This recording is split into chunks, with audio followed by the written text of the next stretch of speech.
Salut les champions, j'espère que vous allez bien. Juste une vidéo chap-chap, hein, je ne vais pas mettre assez de temps. Votre petit frère Joris Gnagnon a été viré comme du n'importe quoi. A été jeté par Séville. C'est vrai qu'on ne doit pas se moquer du malheur des autres, mais lui, j'en fais une exception parce que quand, après nos qualifications, tu simules une blessure et tu retournes avec l'équipe espoir de l'équipe de France, c'est un manque de respect en fait, tu vois. Et c'est le résultat de la traîtrise. De toute façon, je l'ai toujours dit, l'équipe de France, le maillot bleu n'a jamais réussi aux Ivoiriens. Enfin, aux joueurs d'origine ivoirienne, autant pour moi. De toute façon, à part Basiboli, tout le reste était un échec. On a vu les Abou Dhabi, on a vu les Dimitri qui ont complètement passé à côté d'une carrière internationale à cause de blessures. Thierry Bakayoko, c'était vraiment un échec, cuisant échec.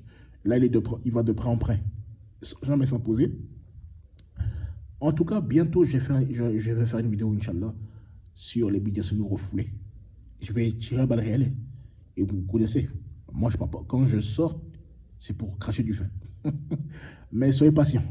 La vidéo arrive. Je reviens en tas. Je serai en tas sur eux.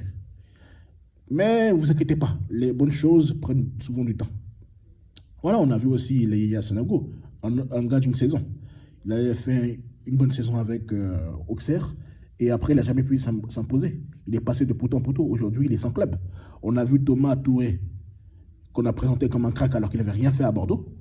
Aujourd'hui, il a signé récemment dans un club de deuxième division hollandaise. Tu vois, c'est pitchant. Donc, et j'oublie pas aussi les renégats, les Sébastien Haller, Maxel Cornet, Wilfried Zaha, Willy Boli, j'en fais le bâtiment qui sont venus par défaut.